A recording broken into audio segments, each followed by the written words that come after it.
Hey everyone, welcome to Meeple Bits. Thanks for joining me for this recap of the year 2024. There's no better way to start off the new year 2025 than to recap what happened last year. No, truth be told, I got a bit sidetracked. I had meant to get this up as a year end video, but I was working on narration for a friend's Audible book. So her book, but turning it into Audible. So that well, nope, over here. So that'll be out hopefully here in the next couple of months. The book itself is available, which I'm going to leave a link in the description below for you guys because I was very excited to do this project as a favor. It really was a good book, really enjoyed it. So if you like to read and you like history, go ahead and give this one, The First Enterprise, a look. So with that, guys, let's go ahead and step into a few of the recaps that are available to me starting with I think we got Steam, we got BGStats, we've got not Reddit because Reddit for whatever reason only wanted to give me stats via their app. And then I could only really screen grab every individual page and I just didn't really want to deal with it. But for Reddit, the recap on that one is I apparently scrolled the length of something like 75,000 bananas. Kind of embarrassing to say, but here we are all the same. So with that, let's go ahead and jump into starting with the Steam recap for 2024. Okay, so let's go ahead and take it away. Before we dive in, guys, go ahead and make sure to give the video a like, share, and subscribe to the channel if you're enjoying the content. So here we are, my Steam replay for 2024. This year, apparently, I only played 13 games, earning 96 achievements. So more than last year. And but I felt like I actually might have played a few less games this year overall. But well, here we are all the same. Um, because I played a lot less Dead by Daylight, there was a significant change in my behavior between controller and mouse keyboard. My number one game, Project Zomboid. Half my time spent on Steam was on this game. My goodness, I had this game in my library for quite a while, finally broke it out, and got purely addicted. This game was a whole lot of fun. Which we'll see in the graphs in just a second. Followed then by a couple RPGs, Ayuden Chronicles, which dropped from a Kickstarter from a couple of years ago, and then Final Fantasy 16 finally dropped onto PC. So that one is the one I'm currently playing through. Let's see. I earned more than the median achievements, it looks like. I played more than the median games, and my longest streak, I guess, was 27 days. Seems like a lot.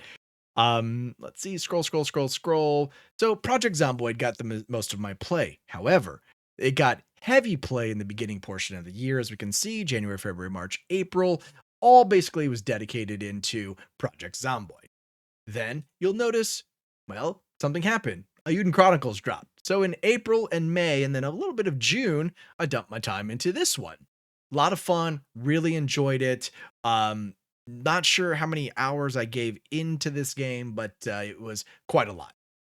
Then you'll notice there's a small break between June, July, and August. Well, this is when I got Xbox Game Pass for PC.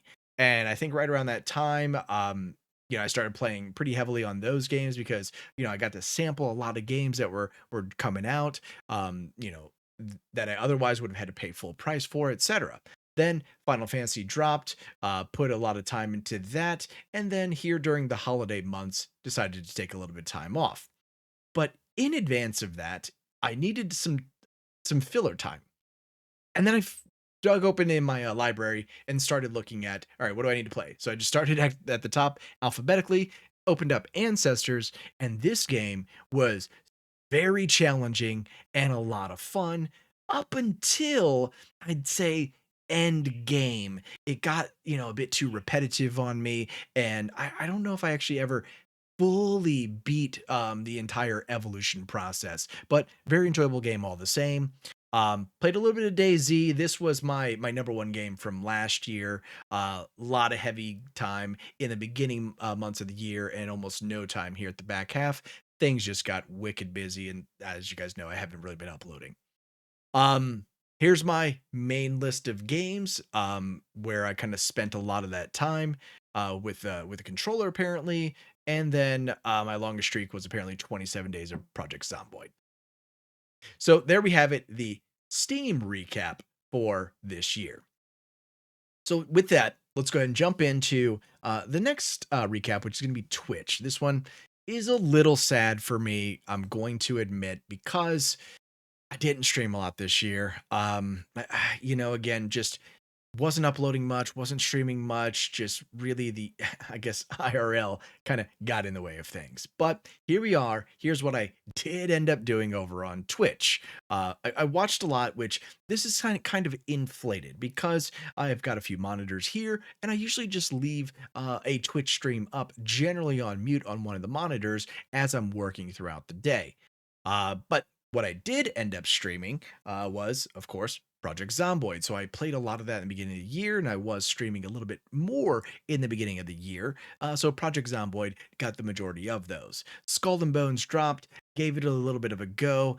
Again, kind of got repetitious, a little bit like Ancestors, so it really kind of fell out of favor for me.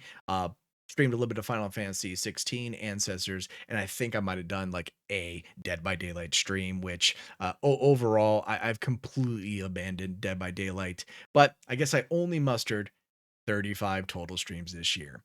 So here we are. Next up, we're gonna do the YouTube recap, and again, it's gonna be not exactly what I wanted it to be. So let's go ahead and click over onto that one. Okay, so here we have the recap for YouTube for the year.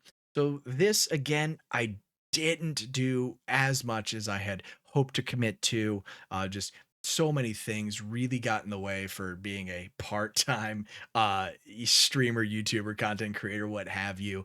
Just the ebbs and flows of things. But here we are. The recap on YouTube was gained a few subscribers. I appreciate all of you guys for that support. That's a lot of views to me, 27,000. Not mad at that. But what I want to fix this year is the uploads. I only uploaded 14 videos, and I don't know if that includes shorts as well. But overall, I definitely failed on getting the most uploads that I wanted. So this year, I really hope to focus a bit more. Give more time into the channel and make sure that I can ideally get up at least a video a week. So that's kind of the goal I'm aiming for. And I really hope that I can do that so that when I do this recap at the end of the year, it'll hopefully be 50 plus uploads. So there we are. My most viewed this year video was the How to Play Seven Wonders Architect. Really enjoyed this game, had a lot of fun with it, and somehow they managed to streamline Seven Wonders, which is already a relatively easy game to play, and made it even easier. So there's the recap for this one. Lastly, let's go ahead and jump into the final recap, which would be BG Stats. Okay, so here are the BG Stats final for the year. With this one, the number one game that me and the board game mates ended up getting to the table was Foundations of Rome.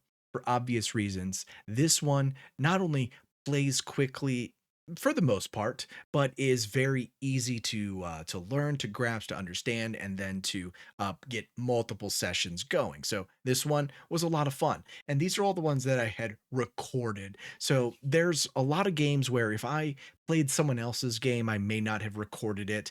Some of the games, maybe while I was out at Gen Con, I didn't record the stats. So there's definitely some missing pieces to this equation. But overall, this is a general lay of what we got to the table, at least here in person. So Acropolis was number two. This one really enjoy as well. Everdell, however, and I say in person, but Everdell kind of shot up towards the end of the year because me and the table mates ended up getting the app. So I recorded the app plays of Everdell, and this one we've really enjoyed. All of us have really liked that one.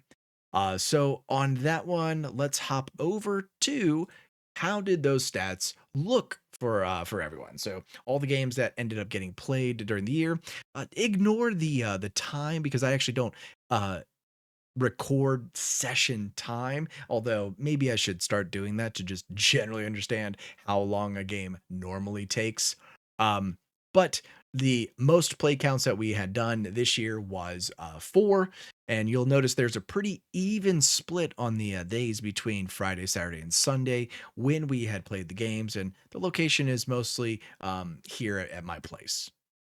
With that, to kind of close things out on the recap for the board game sessions this year, I won an abysmal 14% of the games played. Rough. I never claim to be the best at board games, but I really do enjoy board games. And as long as, I'm having fun and there isn't just a complete wiping the floor with someone and you always have a opportunity to win, I'm really gonna enjoy the type of game. There's probably only one game where I played where I forget what it was. It was some sort of like yard sale auction style game, but from the open deal, I was out of the game. And that game was just unfun for me. It's on my never play again type of list. But having only won 14% of the games, I can tell you I probably had fun 95% of the time. This player two this year mustered up a 45% win rate on all the games played. And then as we go down to player number five there, I wanted to anonymize these guys, but player number five there won a bit over half of the time that we played. So this person, I really enjoy playing games with them because they play to win. And that presents a challenge unto itself because some people like to play the board games for the social aspect, others like to play to win with a mix of the social. And I really enjoy players that do play, get into the games, and have a lot of fun with them. So there we are. So with that, that's my recap for 2024. Bringing to you guys here in 2025. I hope to be able to commit more time to the channel and bring more how-to videos, dedicate the time, really schedule myself out in a proper way. So looking forward to what I'm going to bring this year. Not sure if I'm going to be able to get much streaming over onto the Twitch channel. I really haven't had a chance to configure that into my lifestyle, with the other things that I got going on. But overall, guys, really excited to keep things going. Really excited that you're here and taking the time to support the channel and watch the video. So with that, guys, have a fantastic year ahead and look forward to more things. With that, until next time, everyone, thanks so much for watching.